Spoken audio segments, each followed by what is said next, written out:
저희 한국의 좌파의 행태에 대해서 오늘 좀 이야기를 하려고 합니다. 우리가요, 좌파다, 우파나 이런 부분은 그걸 뭐 보수 진보라고 하는데 저는 오늘 좌우라는 표현을 쓰겠습니다. 그건 정치적으로 가지고 있는 이념적 어떤 가치를 말을 하는 것이고 그 차이일 뿐이지 좌든 우든 양심적이어야 되고 도덕성이 있어야 되고 상식이 있어야 되며 민주주의의 원칙에 대한 합의에 대해서는 서로 인정을 해줘야 된다는 겁니다. 그런 것을 도외시한 좌나 우는 한마디로 그게 좌우가 아니라 정치 브로커거나 앞잡이거나 의용일 수밖에 없거나 내지는 이념의 가치를 자신들의 권력과 명예를 위해서 악용을 하거나 도용을 하는데 지나지 않는 겁니다. 그래서 제가 한국에 보통 보면 좌파들은 수구 꼴통이란 말을 수꼴, 즉 수구 기득권이라는 이야기겠죠. 그 수꼴이라는 말을 수꼴 극우, 수꼴 우파, 수꼴 보수 이런 데만 쓰지 수꼴 좌파, 수꼴 진보 뭐 이런 데는 별로 쓰지 않습니다. 저들은 끝까지 양심적이고 개혁적이고 이렇게 바라보면서 사회 변화에 순응하고 나머지 우파 진영의 다수는 진정한 우파나 보수가 없이 한마디로 수구 꼴통화 되어 있다라고 이야기를 하는데 그럼 제가 여기서 이제 하나의 이 화두를 던져 보겠습니다. 중국에서는 지금 시진핑의 집권에 반대하는 거기에 저항하려고 노력을 하는 얼마 안 되는 소수 지난번에 노벨 평화상을 받았던 그런 사람이 그래서 류사오보 같은 사람이 중국에는 그러면 좌파냐 우파냐? 우파지요. 그리고 시진핑을 옹호하면서 이 체제를 지속시키려고 하는 시진핑의 앞잡이들은 그 좌파인데 그들이 뭡니까? 보수지요. 그래서 보수 진보라는 개념은 중국에서는 우파가 진보고 중국에서는 좌파가 보수라는 겁니다. 왜? 좌파는 이 체제를 지키려고 하고 중국의 우파는 체제를 개혁시켜서 변화시키려고 하는 거니까요. 그렇기 때문에 한마디로 이 나라의 상황에 따라서 수꼴이냐 아니냐 하는 부분들은 이렇게 서로 다른 겁니다. 그런데 한국의 좌파가요, 과거에 김대중 정권과 노무현 정권이 오기 전에는 좌파는 마치 정말로 진보를 지향하고 이 가난하고 힘없는 사람 또 이 사회의 바람직한 변화를 위해서 노력하고 헌신하는 사람처럼 국민 다수에게 비춰졌습니다. 7, 80년대 민주화 운동을 하고 또 6.29 항쟁을 통해서 민주화를 이루어내고 그 이후에 우리 사회의 민주화가 정착하는데 몸을 헌신한 사람처럼 비추어져서 운동권에서 이름 좀 있다는 사람 중에 웬만하면 정당에 들어가서 공천과 이렇게 거의 당선되는 입지를 보장받고 그리고 정치인이 아주 쉽게 됐습니다. 정당에 몇십 년씩 일하던 사람들도 그렇게 하지 못하는 일을 운동권과 민주화의 훈장으로 그들은 쉽게 정치적 명예 그리고 출세를 이렇게 거머쥐었어요. 그러다 보니 부도 따르기도 했죠. 자, 근데 여기서 제가 하나 이야기를 하고 싶은 거는 그런 거는 다 좋은데 한국의 좌파가 지금 문정권 시대에 와서 이제 철저하게 권력의 주구, 즉 앞잡이로 전락해버리고 의용화되고 있다는 겁니다. 그럼 너는 박근혜 이명박 시대에 뭐 어쨌는데 그런 말할 자격이 있나 하는데 그런 말 해주길 바라요. 저를 잘 모르는 좌파는 박사모니 이명박 때문에 뭐 옹호하니 어쩌는데 저만큼 한국의 보수 우파를 자처하면서 이명박과 박근혜 시대의 잘못에도 비판을 하면서 그 시대에도 탄압을 겪은 사람은 제가 유일하다시피 하다라는 자부심을 가지고 있습니다. 그때 제가 할 이야기 다 했고 정권이 그래 대해서는 안 된다라는 이야기를 했고 부패에 대해서 폭로도 했고 할 이야기를 다 했다고 봅니다. 그러니까 저는 한마디로 시대의 출세나 명예를 더 높이는 데는 부적합한 인물임을 제 스스로가 잘 아는 거죠. 왜? 한쪽에 반대했으면 한쪽이 왔을 때는 무조건 옹호함으로써 거기에 붙어야 되는 겁니다. 우리가 학교 다닐 때 이 국어 공부할 때 시조 중에 희한한 시조가 하나 있었습니다. 오늘 아침에 조선일보에도 났는데요. 백호 임제라는 사람이 조선 중기에 아주 호방하기로 유명하고 정치적으로 붙어먹지 않고 시대를 한탄한 사람이 하나 있었어요. 남자다운 남자지요. 이 백호 임제 나주 출신입니다. 그가 평안 도사직을 이렇게 발령받아서 이 사람 정랑직에 오른 게 최고 배설로 과거에 급제를 하고도 큰 배설에 오르지 못했습니다. 이 대쪽 같아가지고 시대에 아부를 못했지요. 그래서 이제 평양으로 슬슬 가다가 송도에 들러서 개성 송도 황진이 묘에 큰절을 하고 시를 하나 읊었어요. 청초 우거진 고래 자느냐 누웠느냐 홍안을 어디 두고 백골만 묻혔느냐 잔잡아 고날이 없으니 그걸 슬퍼하노라. 이래 우리 학교 다닐 때 국어책에 있어서 당시 이모라는 사대부가 황진이 묘 앞에 이걸 읊었다길래 참 조선시대에도 낭만이 있는 사람이 있었구나 생각을 했어요. 그때 죽은 기생의 무덤에 시조를 남겨가지고 후대에 전할 정도면 얼마나 조롱을 당했겠느냐 이런 생각을 해봤습니다. 제가 이 이야기를 하는 거는 지금 나주에 가면 백제 이모 시조 이렇게 대도 있고 아주 존경을 받고 있어요. 사당도 있고. 근데 이 사람이 후대에 어떻게 기록되어 있는가 하면 뜻이 너무 커서 세상과 맞지 않아 벼슬이 현달하지 못하고 예조정랑에 그쳤다. 그러니까 낮은 벼슬에 그친 거죠. 판서도 못하고 참판도 못하고 그 밑에 정랑을 했으니까요. 그런데 문제는 뭔가 하면 자기 할 이야기를 하면서 우리가 이런 중국의 오랑캐들한테 한번 호령도 못 해보고 이렇게 좁은 세상에서 티격태격하고 사나 당파 싸움만 하고 사느냐고 한탄한 사람입니다. 제가 오늘날 한국의 좌파들한테 하고 싶은 이야기는요. 이념이 나하고 좌파하고 다를 수 있어요. 확연하게 다를 수 있죠.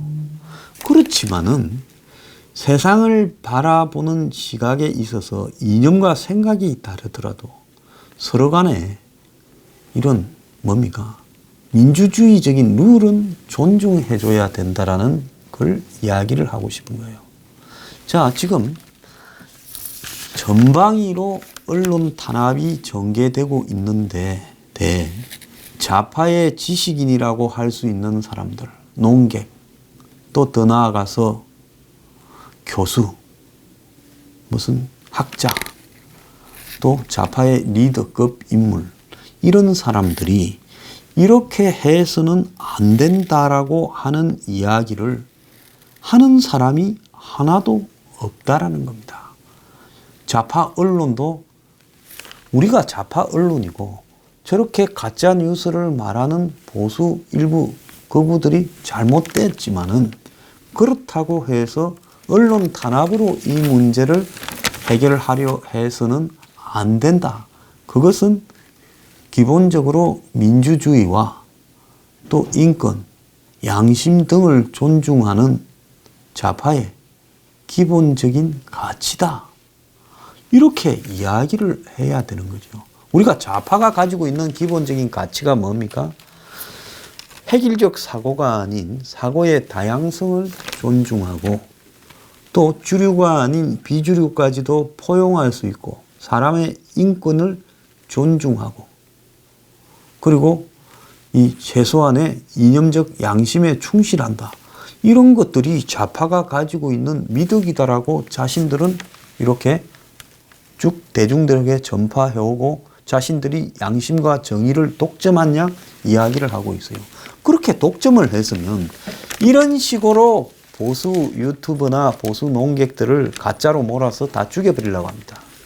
자, 저는 박근혜 시대에도 이명박 시대에도 무리한 일을 벌이는 부분에 대해서 TV에 나가서 대통령과 그의 측근을 향해서 그딴 짓거리 하면 안 된다고 이야기했고 3인방도 그만두고 빨리 떠나라고 이야기를 했습니다. 이명박 정권 때는 4대강이나 이런 부분에 대해서도 제 입장을 이야기를 했어요. 자, 그거 가지고 지금 논쟁을 하고자 하는 거 아닙니다. 또 시비 걸어가 댓글 달지 마세요. 저하고는 할 소리 했다라는 거예요. 그리고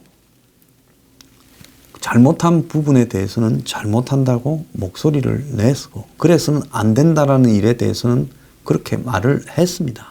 그래서 그 시절에 이미 방송 출연이 정지된 사람 아니겠습니까? 그런데 지금 한번 TV나 종편을 한번 보십시오. 보수 우파적 가치관을 가진 사람을 다 드러내서 설 위치가 없게 만들어 놨습니다. 자신들이 언론을 다 독점하고 그리고 거기에 우파 성향을 가진 사람을 몰아낸 자리에 전부 자기 사람들을 꼽고 또 각 언론사에 노조 운동을 한 사람들이 이제는 사장이 되고 더 나아가서 언론사들이 노조와 더불어서 모든 일을 논의한다고까지 하고 있습니다. 지상파 방송사사 EBS까지 포함해서 인사징계도 노조와 사전 협의를 하고 있고 지금 그것을 노조와 협약을 체결했다는 겁니다. 그래서 경영권 관련 노조의 요구를 대폭 수용했고 노사 동수로 공정방송기구를 의무화했다고 이렇게 나옵니다. 그래서 야당은 초법적인 방송 장악을 시도하고 있다고 합니다. 자, 그런 일환에서 벌어지고 있는 가짜 뉴스 소동에 대해서 양심이 있다면 어떻게 해야 되겠습니까? 이건 그런 식으로 대응할 문제가 아니다. 그런 사람들이 일부 있겠지만 그 사람들과 피해자와 1대1로 해결할 문제다. 라고 말을 해야 되겠죠. 자, 이 가짜 뉴스는 한마디로 문정권에서 지금 경찰이 나서서 37건의 가짜 뉴스를 단속해서 21건의 삭제 차단을 요청하고 16건에 대해서 내사 수사를 진행 중이고 차단 요청은 18건은 방통위에 나머지 3건은 해당 사이트에 경찰이 직접 요청을 했다고 합니다.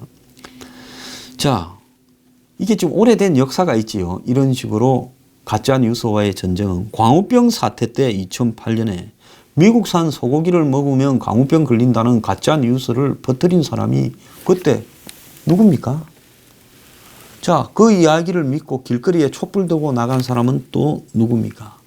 그래서 이명박 정권이 화가 나서 촛불이 거셀 때는 청와대 뒷산에서 아침 이슬 노래를 들으면서 눈물을 흘리다가 촛불이 꺼지고 나니까 이제는 본때를 좀 보이자고 경찰을 동원해 인터넷 허위사실 유포 집중 단속에 나섰고 896명을 적발했고 그리고 2010년에는 천안함 폭침 지방선거 관련 가짜 뉴스가 퍼지자 경찰이 개인정보 침해 및 사이버 폭력 집중 단속을 벌여 2,975명을 검거하기도 했다는 겁니다.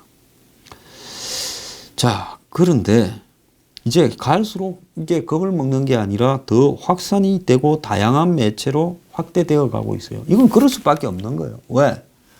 주류 언론이 정치의 도구가 돼서 정권의 앞잡이 노릇을 하고 있다는 것은 지금 주류 언론에 대해서 시청률이 떨어지거나 신문들이 구독이 끊어지는 부분을 통해서 확인할 수 있습니다.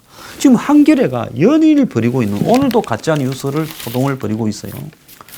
가짜 뉴스 22건 일일이 팩트 체크해 보도. 자, 한 면을 걸쳐서 지금 일주일 가량을 이런 식으로 보도를 하는 것이 언론의 사명이냐는 겁니다. 이건 정권이 이해관계상 벌이고 있는 이 소동에 진보지라고 자처하는 언론이 이걸 춤을 추면서 나서고 있다.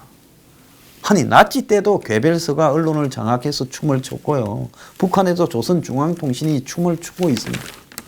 그런데 이 정권 들어서 TV나 신문, 심지어 종편까지 정권의 춤을 따라추는 것들이 너무 많이 늘어나고 있어요.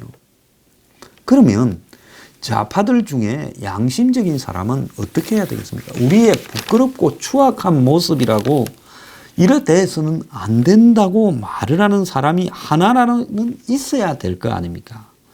지금 정권마다 가짜 뉴스에 대해서 공권력을 동원해가 단속에 나섰지만은 이런 단속으로 가짜 뉴스가 잡히겠느냐는 거예요. 자, 결국은 가짜 뉴스는요, 당사자가 찾아서 법적으로 조치를 요구하고 그래서 처벌받으면서 가짜 뉴스를 삭제시켜버리고 없애버리면 되는 겁니다. 저는 솔직히 말하면 가짜 뉴스들을 확산시키고 퍼뜨리는 사람들을 좋아하지 않아요. 우리가요, 투쟁이 힘들수록 팩트에 기반해서 정확하게 찔러야 되는 거예요. 그런 도덕적 정의에 기반할 때 승리할 수 있는 것이지 대중들을 허위사실로 왜곡하고 선동해서 승리할 수 있다고는 보지 않습니다. 길고 험한 길을 끈질기게 가려는 용기가 없기 때문에 아니면 다른 목적이 있기 때문에 가짜 뉴스를 퍼뜨리고 그러는 거죠.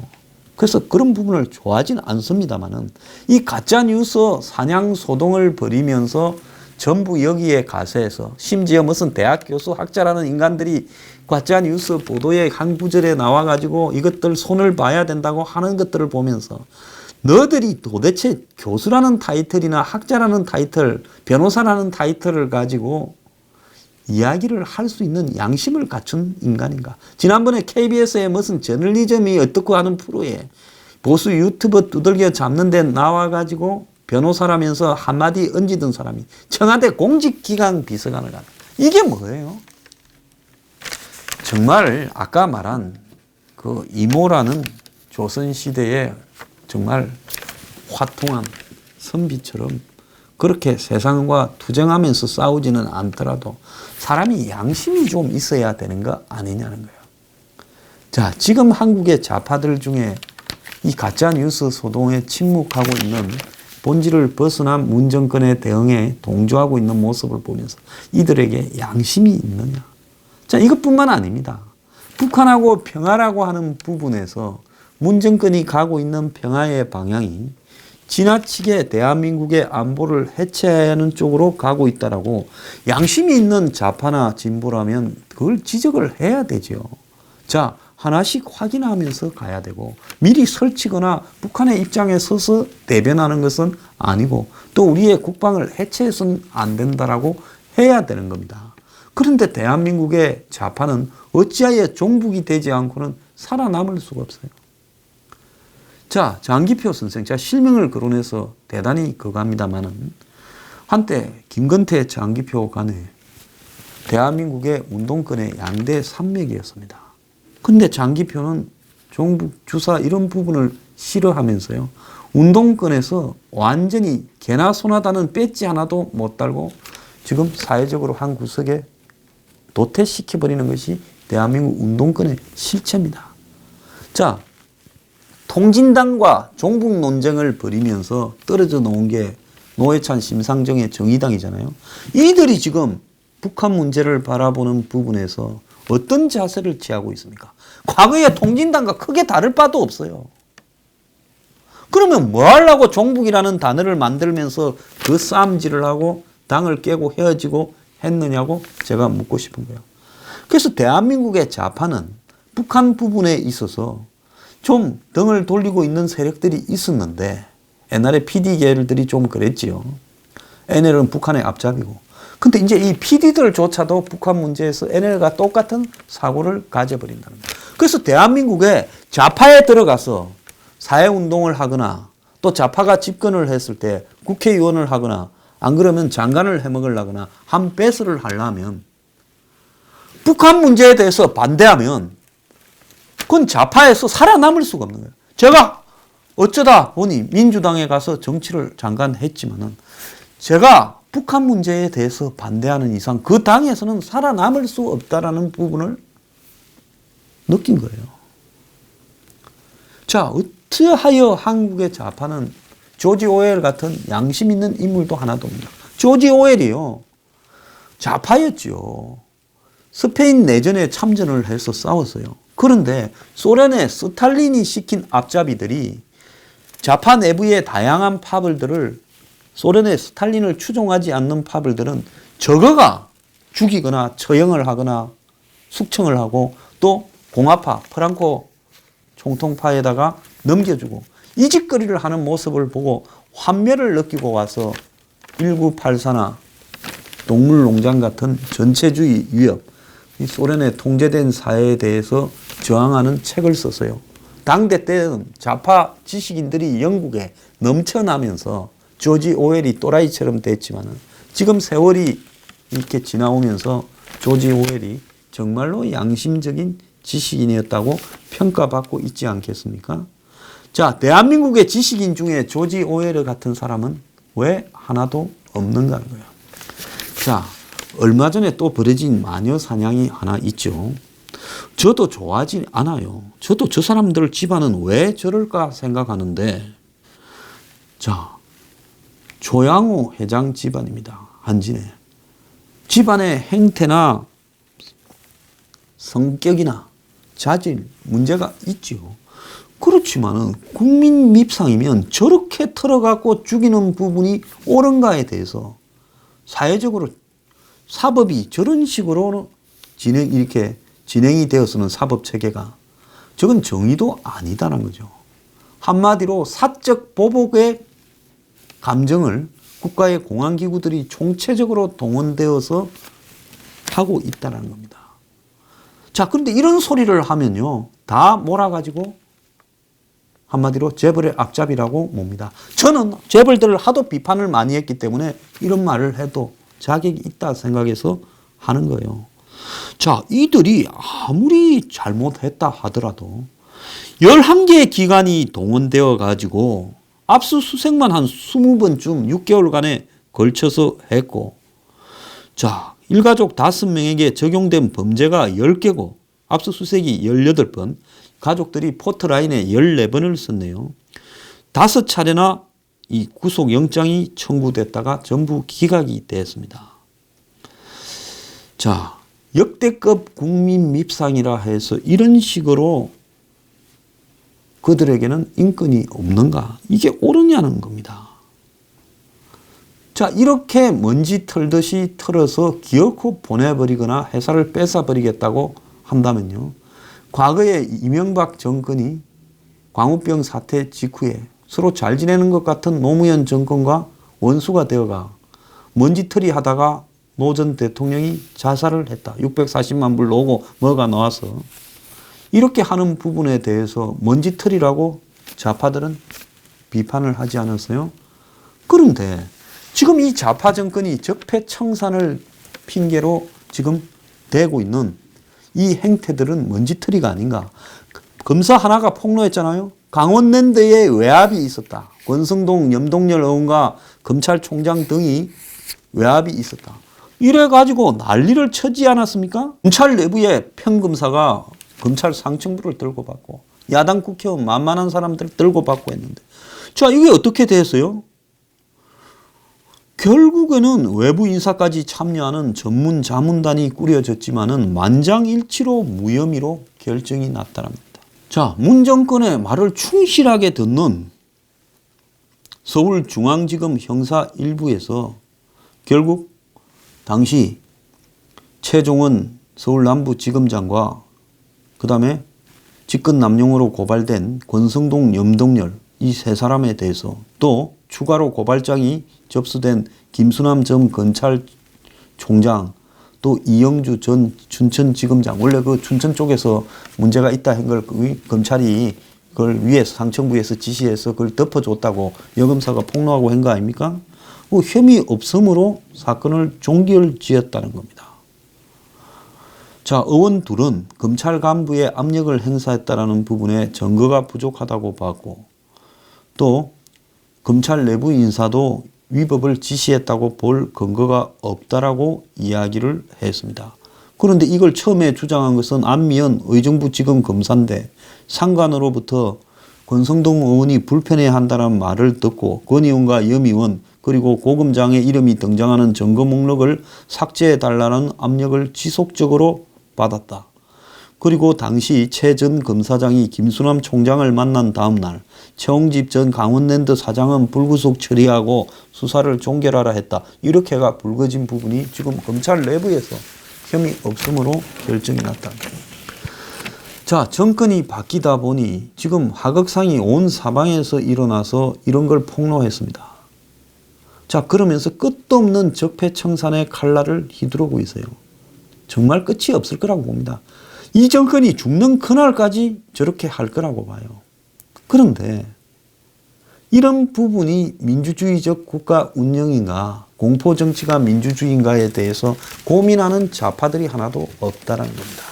자, 우파나 보수는 전부 썩은 한마디로 척결돼야 될 대상이고 대한민국을 망친 사람들이다. 제 댓글 다는 거 보면요.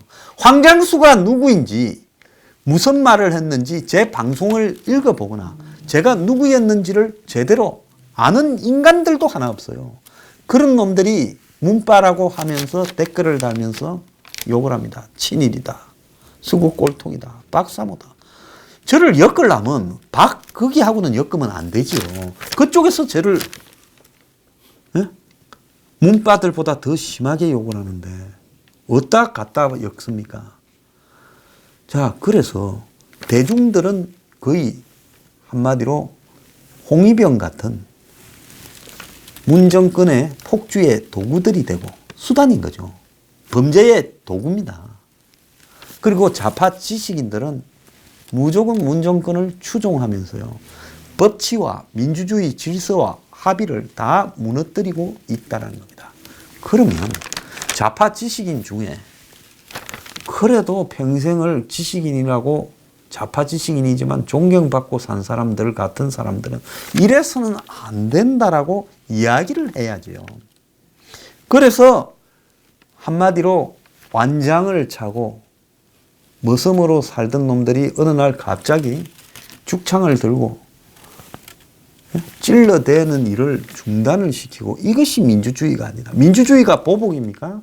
민주주의가 언론을 막고 비판을 막는 겁니까? 자, 자신들이 야당 시절에 한마디로 자신들의 이 주구 역할을 하던 애들 이젠 정권이 바뀌었다고 공중파에 전부 한 자리씩 한 번 출연할 때마다 350에서 600만 원씩 주면서 한 자리씩 챙겨줘서 TV에 공중파에 프라임 타임 때 골든 타임 때 방송 특히 시사 프로를 진행하도록 만듭니다. 그러면 노조라는 인간들이 방송국에 양심이 있으면 그래도 좋은 대학을 나와서 공부 많이 해야 노조 기어 들어갈 자격이라도 생기지 않습니까? 왜? 방송국 직원이 돼야 노조원이 되니까. 그런 인간들이 이렇게 낙하산으로 정치의 나팔수 역할을 하던 똘마니들이 차고 들어오면 옛날 같으면 어떻게 하겠습니까? 아니다라고 해야지요. 옛날에 어떻게 했습니까? 보수 대선 후보 따라다니면서 지지 유세를 했거나 유세장에 좀 따라다녔다고. 보통 딴 따라가면 운명이 그렇지요. 아는 정치인이 있으면 좀 도와달라 하면 거절 못하는 게 딴 따라잖아요. 그걸 갖고 어떻게 했습니까? 방송에서 퇴출시켜야 된다고 소동을 벌인 사람들 아닙니까? 자신들이 야당일 때도요. 안 그래요? 노조 같은 데서요. 그런 사람들이 어떻게 정치판에 개입을 해서 정치판에 나팔수로 했던 자들이 지금 방송국의 주요 프로를 꿰차고 있는데 여기에 대해서는 입을 쳐닫고 보통 같으면 우리 아나운서들이 해야 될 프로를 우리 기자들이나 PD들이 해야 될 거 왜 너네들이 뺐느냐고 노조가 들고 일어나야 될 놈들이 입을 쳐닫고 있습니다. 자, 노조는 경영권을 좀 가져라고 떼주니까 배가 쳐불러서 행복합니까? 그래서요, 대한민국에는 지식인이라고 지성인이라고 부를 자들이 좌파에서 다 사라졌다는 겁니다. 우파에도 별로 있다고는 말하지 않아요. 제가 오늘 초점이 좌파이기 때문에 이야기를 합니다. 자, 나라가요 거의 무지한 자들의 한마디로 야만의 국가로 전락하고 있습니다. 이렇게 정권의 앞잡이가 되고 나팔수가 되고 홍위병이 되면서 이제 당신들은 지식인이라거나 이런 걸 하고 이제 말하지 마세요. 세상이 뒤집어져서 어느 날 그런 한마디로 좌파 정권의 완장을 차고 설치되면서 침묵을 했던 이 순간이 부끄러워질 날이 반드시 올 거라고 저는 보고 있습니다. 좌파는요, 양심도 없고 도덕도 없습니다. 오로지 출세와 욕망에만 가득 찬 동물들이에요. 지식인 없어요.